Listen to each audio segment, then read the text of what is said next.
Hello students, welcome you all to EduVentures Learning. Our today's topic is about irrigation. Irrigation वो एक ऐसा practice जो कि normally उन जगहों पे होता है जहाँ पे खेती का प्रैक्टिस हो रहा हो. सो इरिगेशन हमारा चौथा टॉपिक है जो कि process of preparing the soil में इंक्लूड होता है. Chapter first of standard 8 food production and management के अंदर आने वाला एक टॉपिक इरिगेशन. हिंदी में इसे हम लोग कहते हैं सिंचाई. ठीक है. So irrigation is a process of applying water to the crops artificially to fulfil their water requirements. So irrigation एक ऐसा प्रोसेस है जिसमें खेत में पानी दिया जाता है, अप्लाइंग वाटर क्रॉप्स को आर्टिफिशियल तरीके से. नेचुरल तरीका तो रेन है, बारिश है, वो तो नेचुरल इरिगेशन हो गई, बारिश के पानी से पूरे खेत में पानी पानी हो गया. बट अगर आप आर्टिफिशियली दे रहे हो, बहुत सारे तरीके हैं आर्टिफिशियली पानी देने का, तो अगर आप आर्टिफिशियली अपने खेत में पानी दे रहे हो तो उसे हम कहेंगे इरिगेशन. ये क्यों दिया जाता है? ताकि अगर क्रॉप्स की नीड है, उनको ज़रूरत है पानी की, या मिट्टी को अगर पानी की ज़रूरत है तो वो उसे समय पे मिल सके. Nutrients may also be provided to the crops through irrigation. Irrigation के थ्रू बहुत सारे न्यूट्रिएंट्स भी ऐसे हो सकते हैं जो कि आप क्रॉप्स को दे सकते हो, जैसे कि हाइड्रोजन दे सकते हो, ऑक्सीजन दे सकते हो, जो कि वाटर में है. The various sources of water for irrigation are wells, ponds, lakes, canals, tube wells and even dams. वैसे तो नेचुरल प्रोसेस जो है वो तो है रेन, पर अगर बाई चांस कभी बारिश की कमी हुई तो हमारे खेत जो हैं वो सूखे पड़ जाएंगे, मिट्टी सूखी हो जाएगी, उनको पानी नहीं मिलेगा. तो आर्टिफिशियली भी हमने बहुत सारी तरीकों के जुगाड़ करके रखे हुए हैं. या बाई चांस आपको बारिश चाहिए आपके खेती के 1 हफ्ते के बाद, पर बारिश हो रही है 3 हफ्ते बाद, तो 2 हफ्ते में तो आपका पूरा खेत ही बर्बाद हो जाएगा. तो आप क्या करोगे? इन दैट केस आप आर्टिफिशियली उसको पानी दोगे. कहाँ से दोगे? वेल्स, कुओं से, कुआं से, पॉन्ड्स, तालाब से, लेक्स, कैनाल्स वो बड़ी बड़ी जो नदियाँ होती हैं या बड़े बड़े जो डैम्स होते हैं उससे कुछ नाले जैसे निकले हुए रहते हैं, उसको हम लोग कहते हैं canals. Tube well, hand pump वगैरह वाला जो रहता है, एंड इवन डैम्स तो आई गेस सभी ने देखा होगा, जो नदी के बीच में बनाया जाता है फ्लो ऑफ वाटर को रोकने के लिए या फिर पानी जमा करने के लिए. एक लेवल तक जमा होता है पानी और उसके बाद खेतों में छोड़ा जाता है. So irrigation offers moisture required for growth and development. Irrigation जो है वो मिट्टी को मॉइस्चर अवेलेबल करवाता है, प्रोवाइड करवाता है, ताकि प्लांट जो है वो ग्रो कर सकें, अच्छे से उनकी ग्रोथ हो और डेवलपमेंट हो. Germination and other related functions. Of course जो हमारे बीज हैं वो जर्मिनेट करेंगे, छोटे छोटे पौधे आएंगे, उनको पानी मिलेगी, वो आगे ग्रो करेंगे, डेवलप करेंगे और फिर अच्छी एकदम ग्रीन हमारी खेती होगी. Now, the frequency, rate, amount and the time of irrigation are different for different crops. Of course, ये आप जो भी खेती कर रहे हो, किसी भी चीज़ की कर रहे हो, सपोज आप चावल की खेती कर रहे हो तो चावल के खेती के लिए बहुत ज़्यादा अमाउंट में पानी चाहिए होती है. मतलब एकदम अगर किसान उसके अंदर घुस रहा है खेत के अंदर तो उसके घुटने तक, नीज तक पानी आ जाती है, इतनी पानी चाहिए होती है चावल की खेती के लिए. वैसे ये कब चाहिए, कितना चाहिए, किस क्वांटिटी में चाहिए, या कितना स्पीड में पानी का फ्लो होना चाहिए, तो ये सारी चीज़ें जो हैं वो डिफरेंट क्रॉप्स के लिए डिफरेंट होती हैं. अगर आप चावल के जितना पानी पालक के खेत में दे दोगे तो पूरा खेत आपका बर्बाद हो सकता है. सो ये सारी चीज़ें बहुत डिफरेंट होती हैं. And also vary according to the type of soil and season. और ये पानी का जो रिक्वायरमेंट है वो सिर्फ और सिर्फ क्रॉप्स पे ही नहीं बल्कि टाइप ऑफ सॉइल पे भी डिपेंड करता है. सपोज आपके खेत में ऑलरेडी इतनी पानी है, मिट्टी में ऑलरेडी इतनी पानी है कि आपको एक्स्ट्रा से आर्टिफिशियल इरिगेशन की ज़रूरत नहीं पड़ेगी, तो आप नहीं करोगे. ज़बरदस्ती पानी थोड़ी देना है, जितना ज़रूरत है उतना ही दिया जाए. हाँ, सीज़न के अकॉर्डिंग भी वरी करता है. जैसे रबी क्रॉप्स जो है वो मानसून के सीज़न में इसीलिए लगाई जाती है ताकि उसे क्योंकि वो मॉनसून क्रॉप्स हैं, उनको पानी की ज़्यादा ज़रूरत है, तो मैक्सिमम जो रिक्वायरमेंट है वो बारिश के पानी से फुलफिल हो जाएगी. फिर भी अगर बचेगी तो इरिगेशन किया जाएगा. और जो विंटर के टाइम पे होता है, खरीफ क्रॉप्स जो क्रॉप्स होते हैं उनको कम पानी की ज़रूरत पड़ती है। For example summer crops require a higher amount of water, जो समर में उगाई जाती है, मानसून में उगाई जाती है, उनको हायर अमाउंट ऑफ वाटर चाहिए होती है, और विंटर क्रॉप्स को उनके कंपैरिजन में थोड़ी कम पानी चाहिए। Now types of irrigation, irrigation तो हो रहा है कहाँ के पानी से हो रहा है, wells, pond, lake, canals, tube wells and dams, ये कुछ रिसोर्सेज हैं जहाँ पे पानी आप जमा करके रख सकते हो और फिर उसको इरिगेशन में काम में ले सकते हो। पर कैसे लोगे, क्या तरीके हैं, टाइप्स क्या है इरिगेशन के। So there are different types of irrigation practised for improving crop yield, खेती के चीज़ों को अच्छी करने के लिए, अच्छी क्रॉप उगाने के लिए बहुत सारे डिफरेंट तरह के इरिगेशन प्रैक्टिसेस किए जाते हैं। अब ये जो इरिगेशन प्रैक्टिसेस हैं वो डिपेंड करता है बहुत सारी चीज़ों पे। पहला कि आपके पास कितने पैसे हैं, अगर आपके पास पूरा इरिगेशन का फैसिलिटीज़ देने के लिए, स्प्रिंकलर्स लगाने के लिए पैसे हैं तो आप वो करोगे, नहीं है तो आप हाथ से पाइप लेके छींटने बैठोगे अपने पूरे खेत में, ठीक है। तो पहला तो रिसोर्स, आपके पास कितने पैसे हैं। सेकेंडरी, आपके गांव में किस तरह की प्रैक्टिसेस पॉसिबल है। चौथा, आपके पास पानी का कितना अवेलेबिलिटी है। तो ये सारी चीज़ें जो हैं डिफ़र करती हैं, मैटर करती हैं कि आप किस तरह का इरिगेशन प्रैक्टिस अपने खेत में कर रहे हो।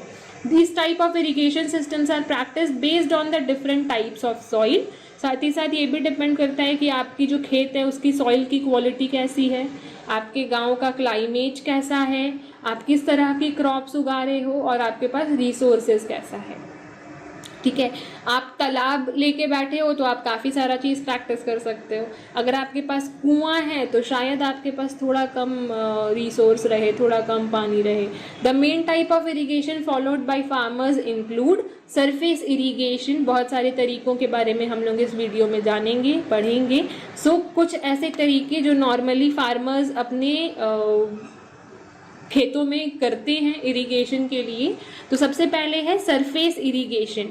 इन this system no irrigation pump is involve, here water is distributed across the land by gravity.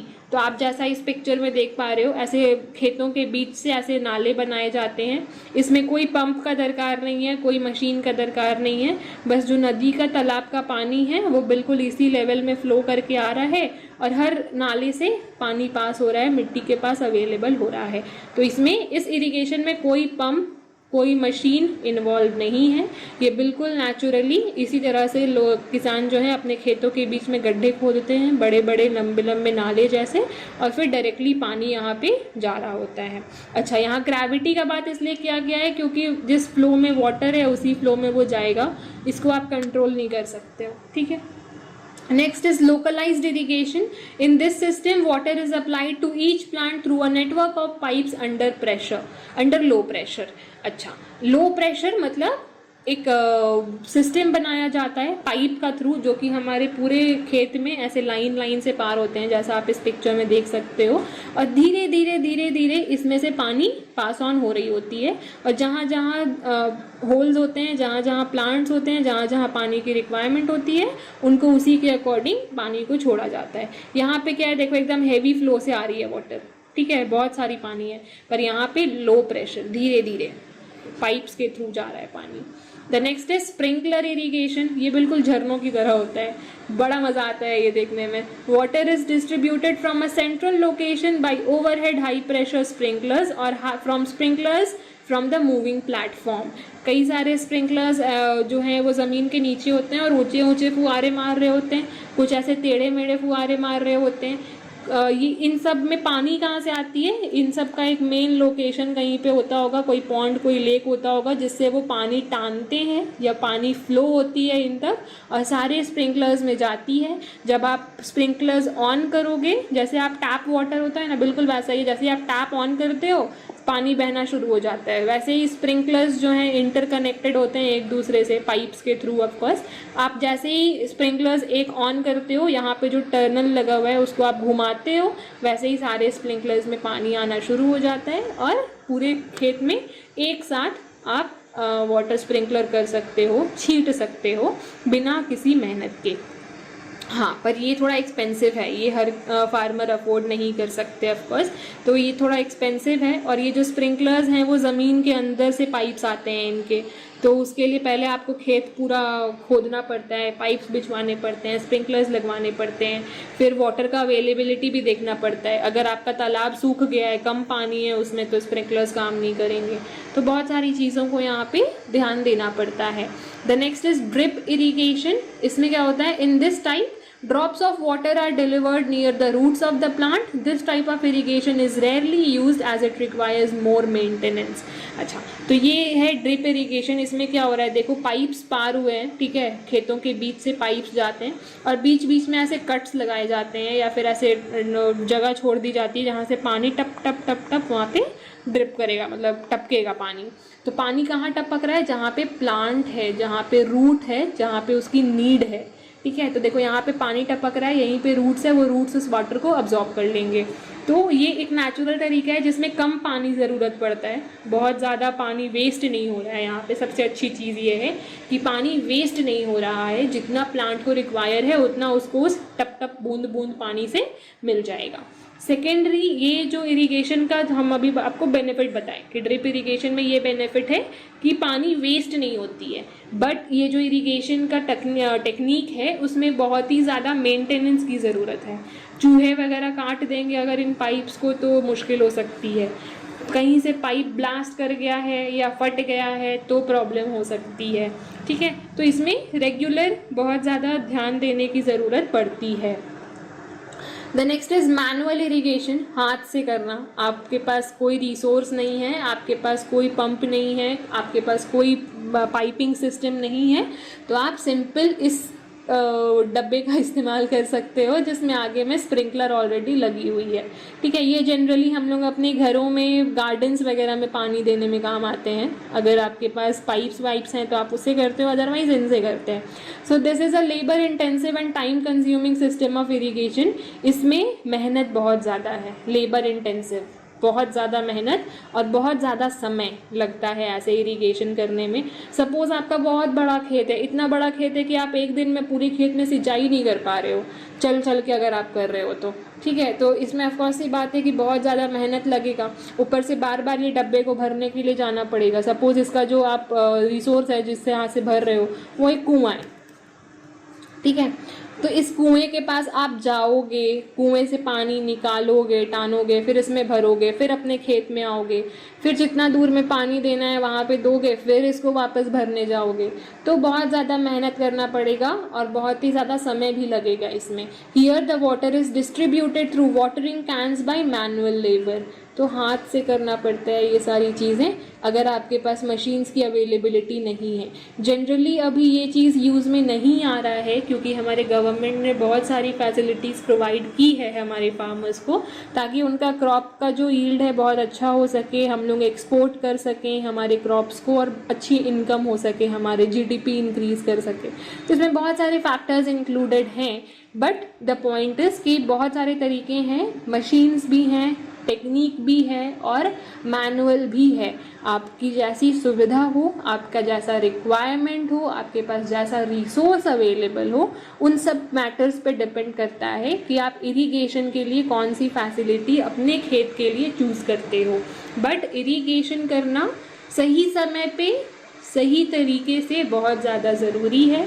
अगर आपके क्रॉप्स को सही समय पे पानी नहीं मिला या ज़्यादा पानी मिल गया तो बहुत ज़्यादा डिज़ास्ट्रस हो सकता है। आपकी पूरी खेत की जो फसल है वो या तो बहुत अच्छी हो सकती है या तो बिल्कुल ही ख़राब हो सकती है ड्यू टू इरिगेशन। तो इन चीज़ों पे ध्यान देना बहुत ही ज़्यादा ज़रूरी है।